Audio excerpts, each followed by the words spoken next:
সম্মানিত প্রিয় দিনী ভাই বোন, আসসালামু আলাইকুম রহমতুল্লাহি ওয়া বারাকাতুহু।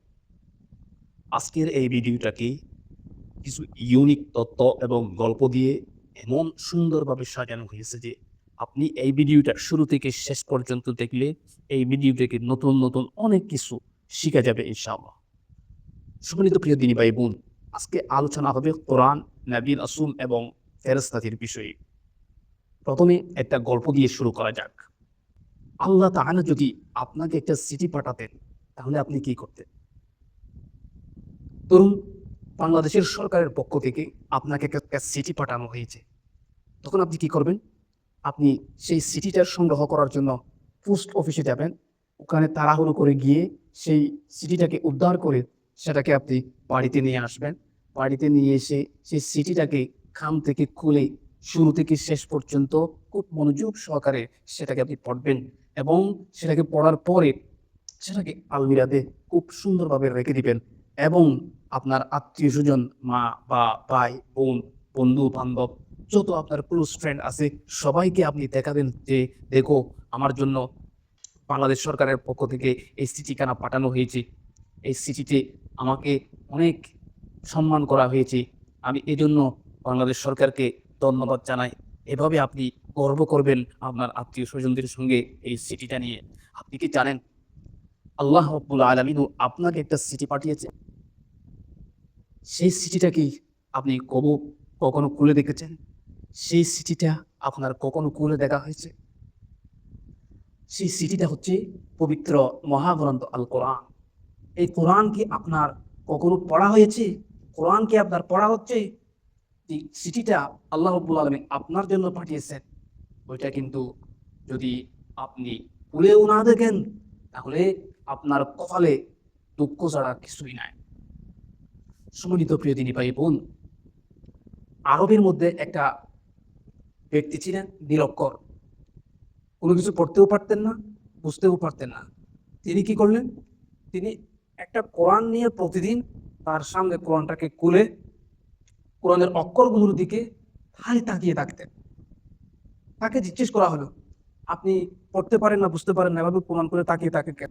তখন তিনি যে উত্তরটা দিয়েছিলেন, সেটা শুনলে আপনি অবাক হবেন। তিনি বলেছিলেন যে, "আমি পড়তে পারি না, বুঝতে পারি না। কিন্তু না পারলেও আল্লাহ তাআলার পক্ষ থেকে আমাকে যে এই চিঠিটা দেওয়া হয়েছে, এই চিঠিটাকে যদি আমি সম্মান করে পড়ে চেষ্টা করি পড়ার জন্য, এই যে চেষ্টা করতেছি, এই চেষ্টাই একদিন কিয়ামতের দিন আমাকে জাহান্নামের থেকে বাঁচিয়ে, জাহান্নাম থেকে মুক্ত করে আমাকে জান্নাতে যাওয়ার ব্যবস্থা করতে পারেন। এইজন্যই আমি এই চেষ্টাটা করে থাকি।" সম্মানিত প্রিয় দিনী ভাই বোন, আরেকটা গুরুত্বপূর্ণ ঘটনা কোরআনকে নিয়ে। সেটা হচ্ছে কোরআন যে সত্য, কোরআন তো অলৌকিক আল্লাহর কালাম। এটাকে প্রমাণ করার জন্য এই ঘটনাটাকে আনা হয়েছে। ঘটনাটা হচ্ছে কানাডার টরন্টো বিশ্ববিদ্যালয়ের অধ্যাপক ডক্টর কিতমুর সাহেব। উনি মানব ভ্রূণের উপরে বিশ্ববিখ্যাত একজন গবেষক। তার লেখা বই দ্য ডেভেলপিং হিউম্যান, এই বইটা বিশ্বব্যাপী বেস্ট সেলার অর্জন করেছে। মূলত এই বইটার কারণেই সেই কিতমুর সাহেব পুরা পৃথিবীর মধ্যে পরিচিতি লাভ করেছে। সৌদি আরবের একটা কনফারেন্সের মধ্যে তাকে দাওয়াত করে নিয়ে যাওয়া হলো। তাকে কথা বলতে দেওয়া হলো ওখানে। তখন উনি ওখানে দাঁড়িয়ে বললেন যে, "আমাকে এখানে আসার পরে এই কর্তৃপক্ষ, এই আয়োজক কর্তৃপক্ষ আমাকে কিছু মানবভ্রূণের উপরে কোরআনের আয়াত দেখানো হয়েছে। সেই আয়াতগুলো দেখে আমি খুবই বিস্মিত হয়ে গেলাম, খুবই অবাক হয়ে গেলাম। কারণ আমার গবেষণার ২০ বছরের মধ্যে মানবভ্রূণ সম্পর্কে এমন তথ্য আমি আজ পর্যন্ত পাইনি। কোনো মানুষের মুখ থেকেও শুনিনি, কোনো বই থেকেও পড়ে পাইনি। কোথাও এমন তথ্য পাওয়া যায়। আমার মনে হচ্ছে এই কথাগুলো মানুষের লেখা বই হতে পারে না, মানুষের লেখা কথা হতে পারে না। এই কথাগুলো আমার মনে হচ্ছে সেই অলৌকিক অদৃশ্য মহান আল্লাহ রাব্বুল আলামিনের পক্ষ থেকে আসা কথা হতে পারে। এটাকে আমি চাইলে বৈজ্ঞানিকভাবেও প্রমাণ করে দিতে পারি। এটা কোনো মানুষের লেখা বই নয়। এটা স্বয়ং মাবুদ আল্লাহ রাব্বুল আলামিনের পক্ষ থেকে আসা পবিত্র গ্রন্থের পবিত্র বাণী। আরেকটা ঘটনা ঘটলো থাইল্যান্ডের একজন প্রফেসরকে দিয়ে। তার নাম হচ্ছে ডক্টর তেজা সেন। ডক্টর তেজা সেন ছিলেন থাইল্যান্ডের চিয়াংমাই বিশ্ববিদ্যালয়ের সাবেক ডিন ছিলেন মেডিসিন বিভাগের। তাকে সৌদি আরবের পক্ষ থেকে দাওয়াত করে সৌদি আরবের একটা কনফারেন্সের মধ্যে নিয়ে যাওয়া হলো।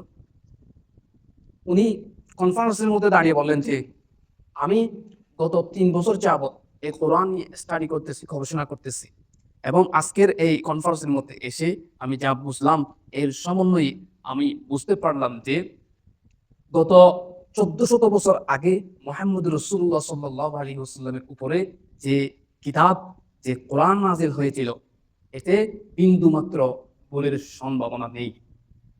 কারণ মুহাম্মদ সাল্লাল্লাহু আলাইহি ওয়াসাল্লাম নিরক্ষর ছিলেন। মুহাম্মদ সাল্লাল্লাহু আলাইহি ওয়াসাল্লাম লিখতেও পারতেন না, পড়তেও পারতেন না। মুহাম্মদ সাল্লাল্লাহু আলাইহি ওয়াসাল্লামকে যা বলার জন্য বলা হয় তিনি শুধু তাই বলতেন, এর বাইরে তিনি বলতে পারতেন না। কারণ তিনি লিখতেও পারতেন না, পড়তেও পারতেন না, মন গড়া সাজিয়ে কোনো কিছু বলে লেখার কোনো কায়দা তার ছিল না। তো অনেকেই মুহাম্মদ সাল্লাল্লাহু আলাইহি ওয়াসাল্লামের লেখা বলে এই কোরআনের বিরুদ্ধে অভিযোগ করে থাকেন। তাদের বিরুদ্ধে আমি ডক্টর তেজা হোসেন সাহেব বলতেছি, এই কোরআন হচ্ছেন আল্লাহ রাব্বুল আলামিনের কিতাব, the message of the god. আল্লাহরই কিতাব এই কোরআন। এখন আমার মনে হচ্ছে যে আমি একজন খ্রিস্টান হয়ে আমি আর থাকতে চাই না। এই কোরআনের অলৌকিকতা আমি স্বচক্ষে দেখেছি, এই জন্য আমি বিচ্যুত হলাম। আমি বুঝতে পারলাম আসল ধর্ম হচ্ছে ইসলাম, আসল ধর্মীয় গ্রন্থ হচ্ছে কোরআন, আসল আমাদের খালেক হচ্ছেন রব্বুল আলামিন, আল্লাহ রব্বুল আলামিন। এই জন্য সম্মানিত প্রিয় দিনী ভাই বোন, তিনি তখন বললেন যে আমার এখন সময় হয়েছে যে কালিমা পড়া। তখন তিনি বললেন, this is time to say লা ইলাহা ইল্লাল্লাহু মুহাম্মাদুর রাসূলুল্লাহ। তিনি তখনই পড়ে ফেললেন, লা ইলাহা ইল্লাল্লাহু মুহাম্মাদুর রাসূলুল্লাহ। আল্লাহ ছাড়া কোনো মাবুদ নাই, হযরত মুহাম্মদ সাল্লাল্লাহু আলাইহি ওয়াসাল্লামই আল্লাহর একমাত্র রাসূল। সম্মানিত প্রিয় দিনী ভাই বোন, এই পর্যায়ে আমরা আলোচনা করব নবী এবং রাসূল সম্পর্কে। নবী এবং রসুল কাকে বলা হয়? নবী কাকে বলা হয়, রসুল কাকে বলা হয়? আগে আগে জানি। নবী বলা হয় তাকে যার উপরে আল্লাহর পক্ষ থেকে ওহী আসতো, এবং রসুল বলা হয় তাকে যার উপরে আল্লাহর পক্ষ থেকে রিসালত আসতো, ওহী আসতো, এবং তা প্রচারের দায়িত্বও তাকে দেওয়া হয়েছে। তাকেই বলা হয় রসুল। এবং নবী এবং রাসূল ওদেরকে কেন পাঠানো হয়েছে এই দুনিয়ার মধ্যে? নবী এবং রাসূলকে এই দুনিয়াতে একাধিক কারণে এখানে পাঠানো হয়েছে। যেমন নবী এবং রাসূলরা হচ্ছেন মানুষদের লিডার, মানুষদের মডেল। তাদেরকে মডেল হিসেবে পাঠানো হয়েছে। আল্লাহর নির্দেশগুলো কোনটা কিভাবে, কতটুকু, কিভাবে পালন করতে হবে এটা দেখানোর জন্য আল্লাহর পক্ষ থেকে এই নবীদেরকে মানুষের মডেল হিসেবে পাঠানো হয়েছে। যেন এরা মানুষকে সত্যের পথ দেখাতে পারেন, যেন এরা মানুষকে আলোর পথ দেখাতে পারেন, যেন এরা মানুষকে ইসলামী শরীয়তের পথ দেখাতে পারেন, যেন এরা এই মানুষকে আখিরাতের পথ দেখাতে পারেন, জান্নাত জাহান্নাম সম্পর্কে অবগত করতে পারে। এই জন্যই মূলত নবী এবং রাসূলকে আল্লাহ রাব্বুল আলামিন দুনিয়ার মধ্যে পাঠালেন। সম্মানিত প্রিয় দিনী ভাই বোন, যে সংখ্যার দিক দিয়ে যদি আপনি নবীকে বিবেচনা করেন, কি পরিমাণ নবী রাসূল দুনিয়ার মধ্যে পাঠালেন আল্লাহ রাব্বুল আলামিন, যদি প্রশ্ন আসে, তাহলে উত্তর হবে কি লক্ষাধিক নবী পাঠিয়েছেন। কারণ রাওয়ায়াতের মধ্যে পাওয়া যায়, এক রাওয়ায়াতে 1,24,000 নবী পাঠানো হয়েছে, আরেক রাওয়ায়াতে পাওয়া যায় 2,24,000 নবী পাঠানো হয়েছে, আরেক রাওয়ায়াতে পাওয়া যায় 3,36,000 নবী এবং রাসূল এই দুনিয়ার মধ্যে পাঠানো হয়েছে। এই নবীদের সম্পর্কে আমাদের কিছু আকীদা অবশ্যই জেনে রাখতে হবে। সেগুলো কি? 1 নাম্বার, নবীরা হচ্ছেন আল্লাহ কর্তৃক মনোনীত ব্যক্তি বা বান্দা আল্লাহ। তাদেরকে আল্লাহ রাব্বুল আলামিন মনোনীত করে রাসূল এবং নবী হিসেবে মনোনীত করে দুনিয়াতে পাঠিয়েছে মানুষের হেদায়েতের জন্য, কল্যাণের জন্য, মানুষকে সঠিক পথ দেখানোর জন্য। এবং এটা বিশ্বাস করতে হবে। আরেকটা বিশ্বাস করতে হবে যে নবীরা হচ্ছেন মাসুম, নবীদের কোনো গুনাহ নেই। সম্মানিত প্রিয় দিনী ভাই বোন, এখন আলোচনা হবে ফেরেশতাদের সম্পর্কে। ফেরেশতারা আসলে কি?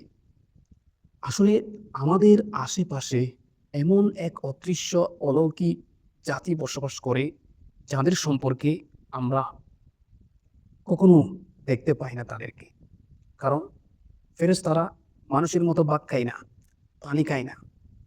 ফেরেশতারা ফেরেশতাদেরকে মানুষের মতো টয়লেট করতে হয় না, পায়খানা প্রস্রাব করতে হয় না। ফেরেশতাদের কোনো টেনশন নাই, কোনো বউ নাই, বিবি বাচ্চা নাই। ফেরেশতাদের কোনো অহংকার নাই, হিংসা নাই, লোভ নাই, পরশ্রী কাতরতা বলতে কোনো কিছুই ফেরেশতাদের নাই। ফেরেশতারা তাই করতে পারেন যা আল্লাহ রাব্বুল আলামিন তাদেরকে করতে বলেছেন, সেটার বাইরে তারা কোনো কিছুই করতে পারে না। এক এক ফেরেশতাকে আল্লাহ রাব্বুল আলামিন এক একটা কাজের জন্য বানিয়েছেন। কাউকে বানানো হয়েছে শুধুমাত্র রুকু করার জন্য, কাউকে বানানো হয়েছে শুধুমাত্র সিজদা করার জন্য, কাউকে বানানো হয়েছে শুধুমাত্র আল্লাহর পক্ষ থেকে নবীদের কাছে ওহী নিয়ে আসার জন্য, কাউকে বানানো হয়েছে মানুষের জান কবজ করার জন্য, কাউকে বানানো হয়েছে বৃষ্টি এবং খাদ্যের ব্যবস্থা করার জন্য, কাউকে বানানো হয়েছে ফুক দেওয়ার জন্য, কাউকে বানানো হয়েছে মানুষের আমলনামাগুলো লিখার জন্য, কাউকে বানানো হয়েছে কবরের মধ্যে সওয়াল জবাব করার জন্য, কাউকে বানানো হয়েছে এভাবে এক একটা নবীকে এক একটা কাজের জন্য বানানো হয়েছে। যাকে যেটার জন্য বানানো হয়েছে সে মরণ পর্যন্ত সেটার মধ্যেই থাকবেন, অন্য কোনো কিছু তার চিন্তা হবে না। এই জন্য মানুষ এবং ফেরেশতার মধ্যে পার্থক্য হচ্ছে এগুলো। এই জন্য কিয়ামতের ময়দানে ফেরেশতাদের কোনো বিচার হবে না, কোনো হাসর হবে না, কোনো কিছু হবে না, কিন্তু মানুষের হাসর হবে, বিচার হবে। বিচারের পরে জান্নাত জাহান্নাম তাদের জন্য নির্ধারণ করা হবে। এজন্য খুবই সাবধান মানুষ। তোমাকে পরীক্ষার জন্য পাঠানো হয়েছে এই দুনিয়াতে, তোমাকে সন্ত্রাসী করার জন্য, জঙ্গিবাদী করার জন্য, মারামারি করার জন্য, কাটাকাটি করার জন্য, মানুষের সম্পদ লুট করার জন্য, জুলুম করার জন্য, মানুষকে জাদুকরি মেরে ফেলার জন্য, মানুষকে মানুষকে বিভিন্ন খারাপ কাজের মধ্যে লেলিয়ে দেওয়ার জন্য তোমাকে বানানো হয়নি। তোমাকে পরীক্ষার জন্য দেওয়া হয়েছে, স্বাধীনতা দেওয়া হয়েছে। ভালোও করতে পারো, খারাপও করতে পারো। যদি তুমি খারাপ করো তাহলে তোমার জন্য কিয়ামতের ময়দানে বিচার হবে। সেই বিচারের মধ্যে তোমাকে ফাঁসির কাঠগড়ায় দাঁড়াতে হবে এবং তোমাকে জাহান্নামে নিক্ষেপ করা হবে যদি তুমি খারাপ কাজগুলো করতে থাকো। আর যদি ভালো কাজ করে থাকো তাহলে ভালো কাজের ফল হিসেবে আপনাকে জান্নাতে পাঠানো হতে পারে।